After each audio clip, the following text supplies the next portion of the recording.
Warriors, nagka-interes na noon dito kay DeMar DeRozan at Zach LaVine, ngunit mas bagay si Nikola Vucevic. Third scoring option ng Lakers, si Trae Young ang sagot. At Lakers, tinodas ang Phoenix Suns. Ngunit bago ang lahat, kung gusto nyo ng matibay na basketball shoes, new Preseason 6 colorway with spike, mabibili lamang sa halagang $2,299. I-click lamang ang link sa comment section or bisitahin lamang ang tiffin.com for more high quality shoes. Matapos ang walang pangyayaring summer sa Chicago, isang makabuluhang nakita ng lahat na merong paparating na pagtatapos sa Chicago Bulls. Ngayon, inireport ng The Hoop Collective sa linggong ito sa league insider na si Brian Windhorst at dinitalye ang latest rumors mga kaibigan kung paano nga ba magkawatak-watak ang grupong ito. Ang mapag-usapan ang iilang tao sa paligid ng liga, ang mga scouts ay sumang-ayon patungkol sa ipinapakita ngayon ng Chicago Bulls. Sila ay napag-usapan ngayon mga kaibigan kung ano nga ba ang mangyayari sa Bulls na ito. Sa panahong unang nabuo ang team na ito ng magkasama, merong napakaraming optimism na sila ay gagawa ng ingay sa West. Initially, kasama itong si Lonzo Ball, DeMar DeRozan, Zach LaVine at Nikola Vucevic. Sila ay nagagawa ang paglalaro bilang isang contender para sa kalahating season bago pa man nawala itong si Lonzo Ball at unti-unting nawawala ang kanilang title hopes. Ang bawat seasong sumunod, ang Bulls mga kaibigan ay binalot na sa pagitan ng pangkaraniwan at walang kaugnayan sa Eastern Conference. Sa seasong ito, matapos nga nilang nasimulan ang season kasama ang 3-6 winless record, sila ay nasa track nga ngayon sa another wasted campaign. Ang tanong, ano nga ba ang nangyayari ngayon sa Bulls? Sa depensa, ang Chicago ay naging pretty average team at sa taong ito, sila ay nananatili sa trend na kung saan sila ay kasalukuyan nga ngayong nakarang sa 16. Ang biggest problem para sa Chicago Bulls ay ang kanilang other end sa floor. Sila ay nakarang sa malapit sa pinakailalim sa opensa. Ang Bulls team na ito ay ang naging isa sa worst league sa scoring ball mga kaibigan, na kung saan sila ay nananatiling nahihirapan kasama ang high scoring sa NBA sa offense. Syempre, isa na nga rin ito sa kadahilanan sa status nitong ni Lonzo Ball na siyang na-miss ang huling isa at kalahating seasons kasama ang mysterious knee injury.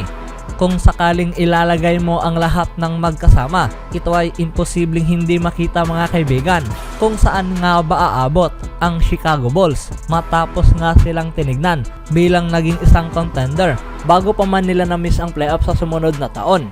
Ganap nang nakita ng lahat ang grupong ito kung ano nga ba ang kaya nilang gawin.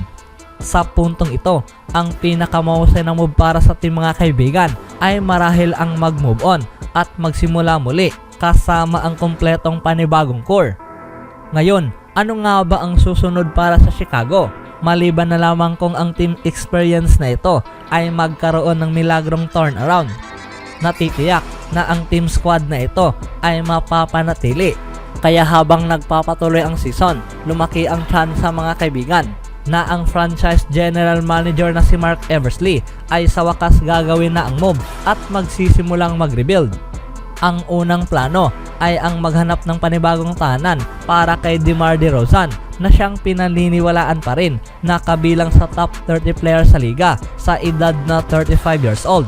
Sa tamang sitwasyon, itong si DeRozan ay napatunayan na siya ay extremely valuable para sa isang contender team at siya ay natitiyak na aani ang Bulls ng at least one young player or future draft pick kapalit nitong ni DeRozan.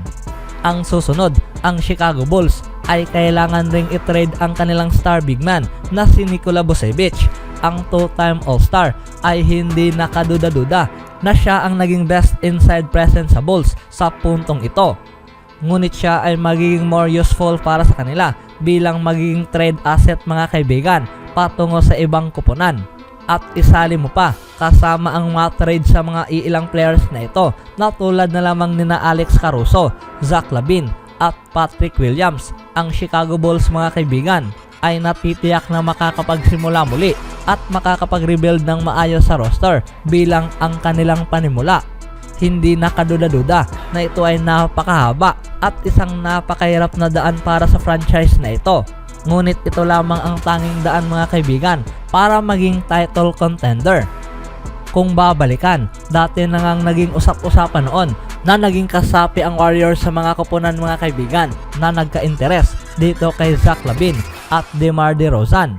Ngayon naman, tila mas naging makabuluhan pa para sa Warriors na mas magagamit nila ang tulad nitong ni Nikola Vucevic bilang isa sa kanilang magiging sentro, lalong-lalo na ngayon mga kaibigan kung titignan ang naging sitwasyon at kalusugan nitong ni Draymond Green. Anong masasabi nyo mga kaibigan? At speaking of trade, kasama ang NBA season ngayon na mainit nang nakapagsimula, ang Los Angeles Lakers ay nakaharap ngayon sa more adversity. Isang bagay na familiar mula sa pangyayari ngayon ng team kumpara noong maagang huling taon. Sila ay mahinang nasimulan ang taong ito at hindi na isang sorpresa na itong si Rob Pelinka mga kaibigan ay maghahanap ng daan para sa kanila na makapag-upgrade sa roster. Ang NBA writer na si Eric Pincus ng Bleacher Report ay inilagay ngayon ang usap-usapan para sa Los Angeles Lakers na siyang nag-explore ng trade mga kaibigan para sa pag-asang makadagdag ng third star sa roster. At dito ay nakabilang ang familiar na pangalan na siyang dati nang tinatarget ng Los Angeles Lakers noong mga nakaraang taon. Dito ay napag-usapan sa trade itong si Trae Young, Bruno Fernando, Wesley Matthews para kay D'Angelo Russell, Rui Hachimura, Taurean Prince, Jalen Hood-Schifino at 2029 first rounder.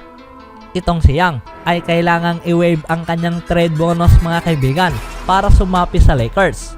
Ang LA ay kailangang maghintay sa papalapit na pagtatapos ng buwang December para makapag-sign ng fourth end player sa team.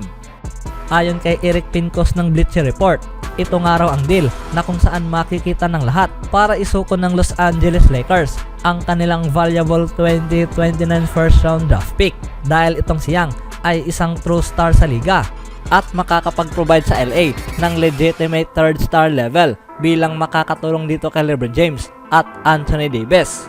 Itong si Young ay laging nag-e-excel para maglaro sa pick and roll at natitiyak na siya ay magiging lethal mga kaibigan sa tabi nitong ni Davis. Ang Lakers ay matagal nang naging interesado para dalhin itong si Young sa town at marahil ito na ang panahon para gawin nila ito at nitong ni Rob Pelinka. Siya ay magkakaroon ng napakalaking chance sa mga kaibigan na may panalo ang titulo sa season ito habang ang Lakers naman ay mapapa-extend nga nila ang kanilang championship window. Anong masasabi niyo mga kaibigan? Speaking of Los Angeles Lakers, panalo sila sa laban ngayon kontra sa Phoenix Suns. At sa labang ito, itong si Kevin Durant ay naging unstoppable. Siya ay nakapagtapos sa laban kasama ang 38 points, 9 rebounds na mayroong 5 assists. Tumulong rin itong si Bradley Beal na mayroong 24 points at 4 rebounds. Nangyari rin sa punto sa laban na nagulat itong si KD sa panahong may tumama sa kanyang ulo. Frank Vogel screaming for a foul. Durant just puts it in and little contortionist. Ngunit hindi nga ito naging sapat dahil maraming nag-stand out mula sa Los Angeles Lakers. Kabilang na nga rin dito itong si Austin Reeves na mayroong 15 points, Cam Reddish na mayroong 17 points, D'Angelo Russell na mayroong 19 points, Anthony Davis na mayroong 18 points, 11 rebounds at 4 assists. Samantalang nanguna itong si LeBron James sa puntos na mayroong 32 points, 11 rebounds at 6 assists. Kabilang na nga rin ang mga ilang highlight reels na ito. Clock James goes right at Grayson Allen. You can stop him and the foul. You could see this before it happened, right when LeBron knew it. Once he gets his shoulder, see that shoulder? It's over. There's nothing you can do about it. And you can see that entire right side of the floor open. On him, 5 to shoot. James, 3 on the 24, falling. It's good! Always do it on my own, so I gotta get through it. And the only thing I know is to love what I'm doing. Never give up, never slow, till I finally prove it. Never listen to the no's, I just wanna keep moving. Keep my head up when I act, head up, that's a fact. Never looking back, I'ma keep myself on track.